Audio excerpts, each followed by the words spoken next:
یہ کیسے ممکن ہوگا, یہ کیسے اس کو اچیویبل بنا پائے گی پاکستان مسلم لیگ نواز کی اور پی ڈی ایم کی حکومت؟ آج ایک تو اچھی چیز یہ تھی کہ خاموشی میں بجٹ جو ہے وہ پریزنٹ ہوا, کیونکہ شور شرابہ نہیں ہوا اور بہت سالوں کے بعد میرا خیال ایسا دیکھا. اور تیسری چیز یہ اسٹیبلش کرنے کی کوشش کریں گے کہ کیا اقدامات ہیں ہمارے جو مہمان ہیں ان کی نظر میں کہ جس کی وجہ سے یہ معیشت جو ہے وہ واپس ٹریک پر آ سکتی ہے. جی ہاں بالکل, اوریہ صاحب ہمارے ساتھ موجود ہیں, اوریہ مقبول جان صاحب سینئر تجزیہ کار ہیں, بہت شکریہ اوریہ صاحب, خوش آمدید. ڈاکٹر شمائل داؤد صاحب ہمارے ساتھ موجود ہیں, x president Rawalpindi chamber of commerce, بہت شکریہ ڈاکٹر صاحب, آپ کو بھی خوش آمدید کہتا ہوں. جی اوریہ صاحب, سوال تو آپ سن پائے ہیں, یہ جو معاشی ترقی کا ہدف ہم نے جی ڈی پی کا رکھا ہے ٹارگٹ, کیا کہیں گے اس پر؟ یہ ہمارے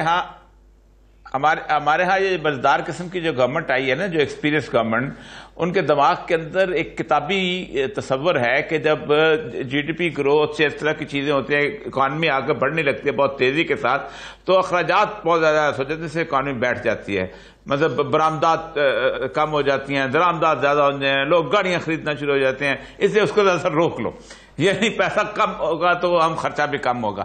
یہ ایک تصور سا پایا جاتا ہے, حالانکہ ہم اس سٹیج پہ بھی آئے ہی نہیں ہیں کہ ہم اپنی بنیادی لیول کو اچیو کر لیں اس گروتھ ریٹ کے. ایک تو یہ ہے, لیکن اصل مسئلہ یہ ہے کہ مجھے اچھی طرح یاد ہے کہ آج سے تقریباً کافی عرصہ پہلے 91 میں جب میں فنانس میں ہوتا تھا تو پہلا NFC ایوارڈ آیا تھا, تو اس وقت سے لے کے اب تک میں بجٹ دیکھتا آ رہا ہوں.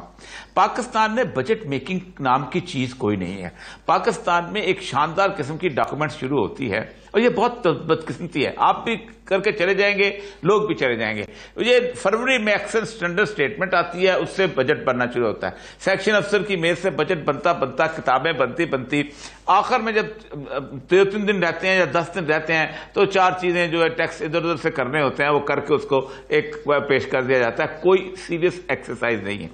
پھر بجٹ پرپوزلز اور بجٹ کی ٹارگٹس یہ بالکل اور چیز ہیں, اور آج اگر کل جو سپلیمنٹری گرانٹ بجٹ پیش ہوگا وہ بالکل اوخترے. آپ ایجوکیشن کے لیے 10 کروڑ روپے رکھتے ہیں, آپ آخر میں ہوتا یہ ہے کہ اس میں آپ نے خرچہ کیا ہوتا ہے 6 کروڑ کا, باقی 4 کروڑ ایسا کرتے ہیں دفتروں کا فرنیچر خرید لیتے ہیں, فلاں خرید لیتے ہیں. سپلیمنٹری بجٹ کا جو سائز ہے یہ بتاتا ہے کہ آپ نے کتنی معاشی طور پر تباہی کی ہے پاکستان کے ساتھ, اور بہت بڑا سائز ہوتا ہے, گاڑیاں خریدی جا رہی ہیں یہ, اور ہر budget it's not budgeting, it's fudging. آپ اپنی صلاحیت سے زیادہ بجٹ ٹارگٹ بنا دیتے ہیں. 4700 ارب کے قریب آپ کا ڈیفیسٹ اگر ہو تو آپ 15 روپے تنخواہ بڑھا دیں, 15%, 50% بھی تنخواہ بڑھا دیں, آپ اتنے سائز کے لوگوں کی بڑھائیں گے, لیکن 4700 ارب روپے جو ہیں یہ جو ہے اس کا جب نوٹ چھپے گا, آپ مجھے بتائیں کہ وہ نوٹ چھپ کے جب مارکیٹ میں آئے گا تو وہ آٹے والا, وہ چینی والا, وہ کھاد والا, وہ چھوٹے چھوٹے سبزی والا, وہ جب اس کے پاس قیمت دے گا تو اس سے آپ 15% جو تنخواہیں جن کی بڑھا رہے ہیں ان کو وہ ادا کرتے جائیں گے. ساری بات ڈیفیسٹ فنانسنگ سے ہم کیوں نہیں نکل پا رہے, یہ اتنا بڑا سوال ہے جس کا جواب ہمیں تو پتہ ہے کہ جو ملک نکلے ہیں, مثلا لیٹن امریکہ کے ملک میں سارے یہاں لوگ بیٹھے ہوں گے, میں جب آپ آئیں گے تو میں بتاؤں گا. ایسا عجیب و غریب بجٹ, اور اس میں تکلیف سے بات یہ ہوئی ہے کہ اس ملک کو ٹریڈرز کی جنت بنایا گیا گزشتہ 40 سال میں, انڈسٹری تباہ کی گئی, ایگریکلچر تباہ کی. آج بھی سب سے زیادہ فیسلٹی ٹریڈرز کو ان کو فکس انکم میں ٹیکس میں ڈال کے, کیونکہ وہ ان کی کانسٹیچوئنسی ہے, بانڈرز روڈ ان کی کانسٹیچوئنسی ہے, ہال روڈ ان کی کانسٹیچوئنسی ہے, لبرٹی مارکیٹ ان کی کانسٹیچوئنسی ہے. اس لیے آپ پاکستان میں پیدا کچھ نہ کریں, چائنا سے خریدیں ادھر بیچ دیں, فلان ملائیشیا سے خریدیں ادھر بیچتے ہیں. یہ ہے پاکستان کا المیہ. اس طرح کی صورتحال میں یہ اس طرح کے بجٹ ہی آ سکتے ہیں. تمام چیزیں بڑے قریب سے دیکھتے آئے ہیں, اس قسم کے اقدامات سے فرق پڑتا ہے یا پھر صرف یہ پینٹس کے برابر ہے؟ دیکھیں پینٹس بھی بہت بڑی چیز ہے, یہ قطن کس پہ قطن کوئی فرق نہیں پڑتا. ہوتا کیا ہے کہ اس کا وائر میڈیا اور راستے نکال دیے جاتے ہیں. سب سے بڑا جو سٹیپ اب تک لیا گیا تھا وہ تھا محمد خان جنیجو کے زمانے میں لیا گیا تھا, کہ جب انہوں نے, ایک تو یہ تھا کہ 20 گریڈ سے نیچے جو ایئر کنڈیشن جو تھے وہ انہوں نے ختم کر دیے تھے, اور ساتھ ساتھ انہوں نے یہ کیا تھا کہ چھوٹی گاڑیاں جو تھیں وہ انہوں نے سوزوکی گاڑیاں دے دی. اب ہوا کیا, हुआ ये था, उस जमाने में आपको याद होगा कंप्यूटर नए नए आए थे और कहा जाता था कंप्यूटर जो है उसको एसी जरूरी है, तो उन्होंने एक कंप्यूटर ला के रख दिया और साथ एसी लगा दिया, ये कंप्यूटर रूम है, और अफसर साहब वहां जाके बैठना शुरू हो गए। उसके साथ साथ उन्होंने जो गाड़ियां थी उनका फील्ड की एक गाड़ी होनी चाहिए, और सारी अब जर्नलों ने भी फील्ड की गाड़ियां ले ली, बाकी चीजें भी शुरू हो गई। और वैसे भी अगर आप ये करते भी हैं तो मिनिमल इतना सा छोटा सा इफेक्ट होता है। आपका टोटल साइज एक्सपेंडिचर का है कितना जिसके ऊपर आप खर्च करेंगे। आपका मसला यह है कि आप टैक्स बढ़ाने के लिए कोई काम नहीं करते। पाकिस्तान के अंदर गुज़श्ता 70 सालों में तो नहीं मैं कह सकता, लेकिन 1988 ऑनवर्ड जो बजट बनते रहे हैं, उससे पहले भी आप लगा रहे 70s में भी भुट्टो ने थोड़ी सी रिफॉर्मेटिव सूरत लाई थी, फिर भी वापस चला गया था। वो सारे के सारे आम आदमी के टैक्स के ऊपर देखे ना आप एक बहुत बड़े जिम्मेदार हैं। असदुल्ला खान के पास एक बहुत बड़ी जमीन है, उस पर टमाटर लगाता है, और उस टमाटर लगाने के बाद वो एक और कैचअप वाली फैक्ट्री है उसको बेच देता है। अब असद के ऊपर तो कोई टैक्स नहीं है उस तरह का जिस तरह का नजर आता है, नॉन फैक्ट्री के ऊपर टैक्स है, लेकिन मैं और मकबूल जान जो कैचअप खरीदता है ना उसके ऊपर टैक्स देता है।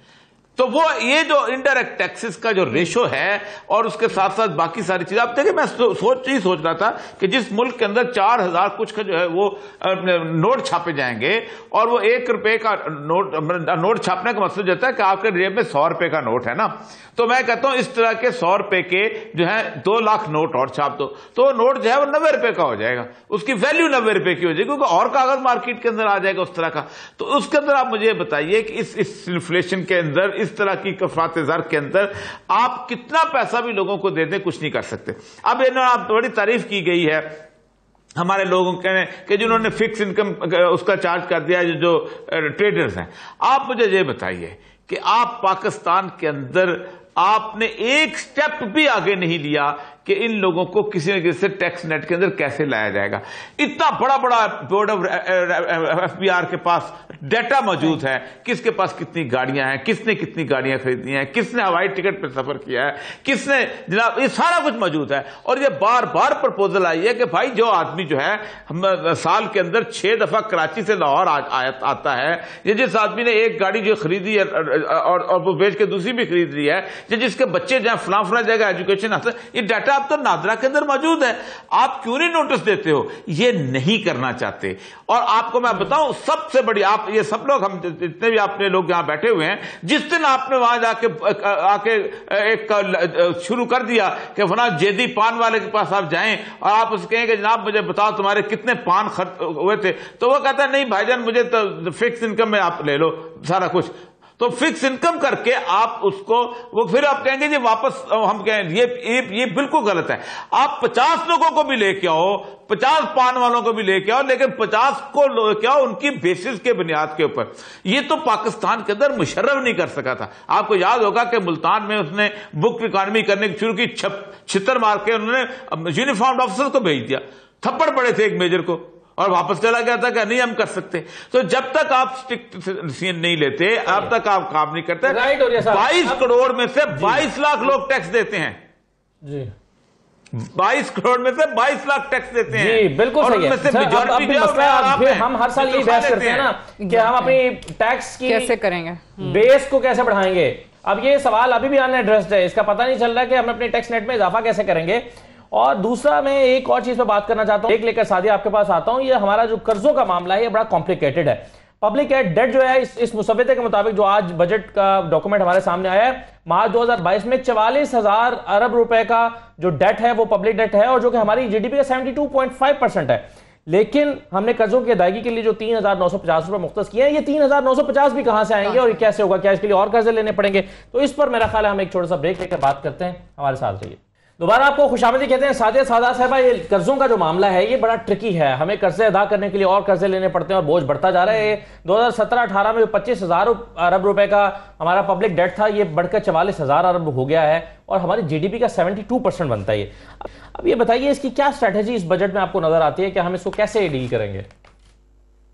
आई थिंक ये जो बजट जो आज आया है, ये जैसे अभी औरिया साहब भी कह रहे थे कि बहुत ही मतलब इसलिए सॉरी जफर इकबाल साहब ये बात कर रहे थे कि बहुत बैलेंस्ड सॉर्ट ऑफ बजट लग रहा है कि एक तरफ उन्होंने टैक्स कलेक्शन की भी बात कर रहे हैं और दूसरी तरफ वो बात कर रहे हैं लोगों को मराहत देने की भी बात कर रहे हैं, जो प्राइसेस हैं उनकी کیونکہ اب انفلیشن بڑھتی جا رہی ہے تو اس کے حساب سے انہوں نے امپلائیز کو بھی بتایا کہ ان کی بھی جو پیسے ہیں وہ بھی بڑھیں گے اور سارا کچھ.